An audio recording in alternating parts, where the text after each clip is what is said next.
حضران اسلام، السلام علیکم ورحمۃ اللہ وبرکاتہ۔ آپ حضرات سے گزارش کی جاتی ہے کہ قرآن کریم کی تلاوت، ترجمہ مع تفسیر خود بھی سماعت کریں اور دوسروں کو بھی بھیجیں تاکہ آپ صدقہ جاریہ کے مستحق بن سکیں۔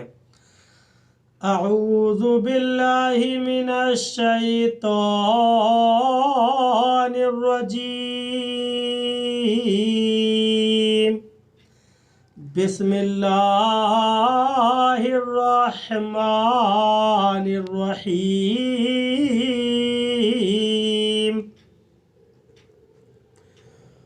وَأَقْبَلَ بَعْضُهُمْ عَلَى بَعْضٍ يَتَسَاءَلُونَ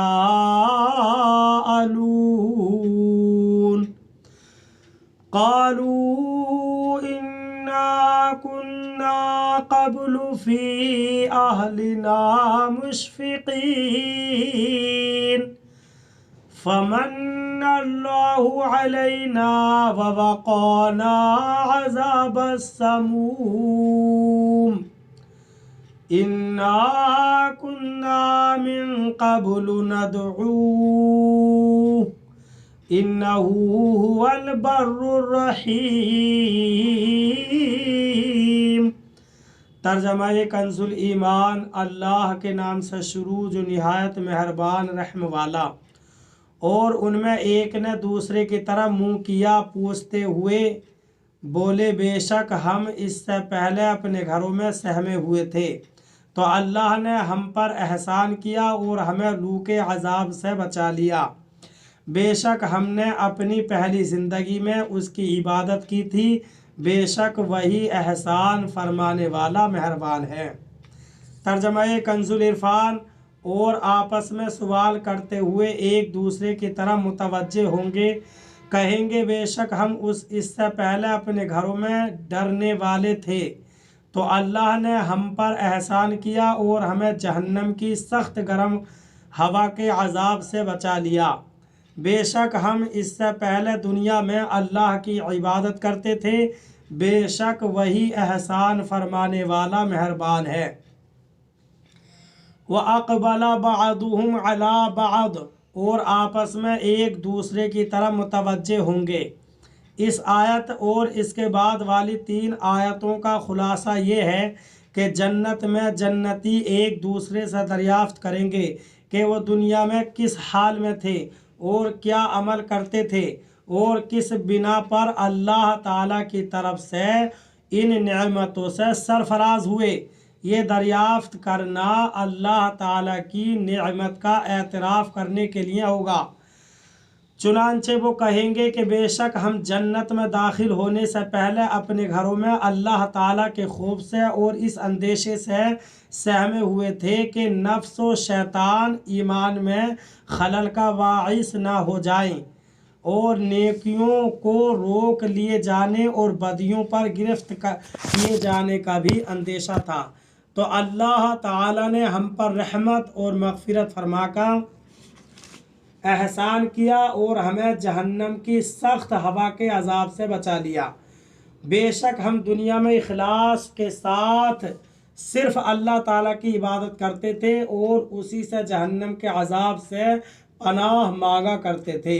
بے شک وہی احسان فرمانے والا مہربان ہے کہ جب کوئی اس کی عبادت کرے تو اسے ثواب عطا فرماتا ہے، اور جب کوئی اس سے دعا کرے تو وہ قبول کرتا ہے۔ آیت نمبر 27 میں جہنم کی جس گرم ہوا کے عذاب کا ذکر ہوا اس کے بارے میں حضرت عائشہ صدیقہ رضی اللہ تعالی عنہا سے روایت ہے، رسول اللہ صلی اللہ علیہ وسلم نے ارشاد فرمایا، اگر اللہ تعالیٰ دنیا والوں پر انگلی کے ایک پورے کے مقدار گرم ہوا کے عذاب کو کھول دے تو زمین اور اس پر موجود تمام چیزیں جل جائیں گی۔ ہر مسلمان کو چاہیے کہ وہ اللہ تعالیٰ کی بارگاہ میں جہنم کی اس گرم ہوا سے پناہ طلب کیا کرے۔ اس سے متعلق 2 واقعات ملاحظہ فرمائیں۔ ایک، حضرت مسروق رضی اللہ تعالی عنہ سے مروی ہے کہ حضرت عائشہ صدیقہ رضی اللہ تعالی عنہ نے ایک مرتبہ اس آیت فمن اللہ علینا ووقانا عذاب السموم کی تلاوت فرمائی تو خوف کی وجہ سے یہ دعا مانگی، اللہم من علینا وقنا عذاب السموم انک انت البر الرحیم، اے اللہ عز و جل ہم پر احسان فرما اور ہمیں گرم ہوا کے عذاب سے بچا لے، بے شک تو ہی احسان فرمانے والا مہربان ہے۔ 2 حضرت عبادہ بن حمزہ رضی اللہ تعالی عنہ فرماتے ہیں کہ میں حضرت اسماء رضی اللہ تعالی عنہ کی بارگاہ میں حاضر ہوا اور وہ اس آیت فمن اللہ علینا ووقانا عذاب السموم کی تلاوت فرما رہی تھیں۔ یہ آیت تلاوت فرمانے کے بعد رک گئیں اور اللہ تعالی کی بارگاہ میں گرم ہوا کے عذاب سے پناہ مانگنے لگیں اور دعا کرنے لگیں۔ اس دوران میں بازار کسی کام سے گیا اور جب اپنا کام پورا کر کے واپس لوٹا تو ابھی تک حضرت اسماء رضی اللہ تعالی عنہ گرم ہوا کے عذاب سے پناہ مانگ رہی تھیں اور دعا کر رہی تھیں۔ اللہ تعالی ہمیں بھی اس عذاب سے محفوظ رکھے اور اس سے پناہ مانگنے کی توفیق عطا فرمائے، آمین۔ ان سے 3 باتیں معلوم ہوئی، ان آیتوں سے 3 باتیں معلوم ہوئی۔ 1 جنتیوں کو اپنی دنیاوی مصروفیات یاد ہوں گی جن کا وہ تذکرہ کریں گے۔ 2 اللہ تعالیٰ کا خوف تقویٰ کی جڑ ہے، نیک عمل کرنے کے باوجود بھی اس سے ڈرے۔ 3 دنیا کا خوف آخرت کی بے خوفی کا ذریعہ ہے۔ فذکر فما انت بنعمت ربک بکاہن ولا مجنون۔ اللہ کے نام ترجمہ کنز ایمان۔ تو اے محبوب تم نصیحت فرماؤ کہ تم اپنے رب کے فضل سے نہ کاہن ہو نہ مجنون۔ ترجمہ کنز عرفان۔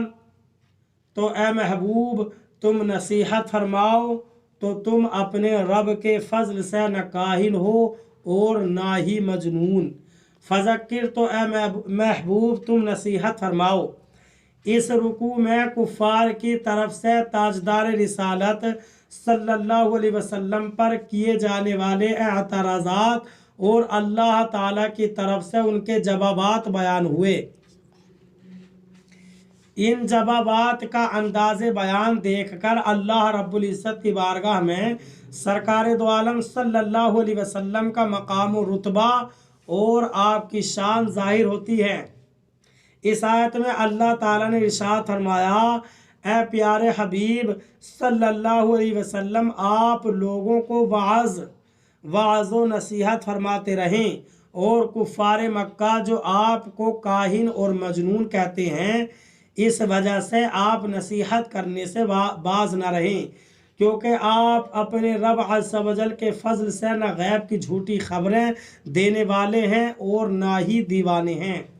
اس آیت سے معلوم ہوا کہ مبلغ کو نیکی کی دعوت دینے کے دوران اگر لوگوں کی طرف سے طعن و تشنیع کا سامنا ہو تو اسے دل برداشتہ ہو کر نیکی کی دعوت دینا چھوڑ نہیں دینا چاہیے، بلکہ اسے صبر اور برداشت کا مظاہرہ کرتے ہوئے نیکی کی دعوت دیتے رہنا چاہیے۔ اللہ تعالی ہمیں عمل کرنے کی توفیق عطا فرمائے، قرآن پاک پر صحیح معنی میں عمل کرنے کی توفیق مرحمت فرمائے۔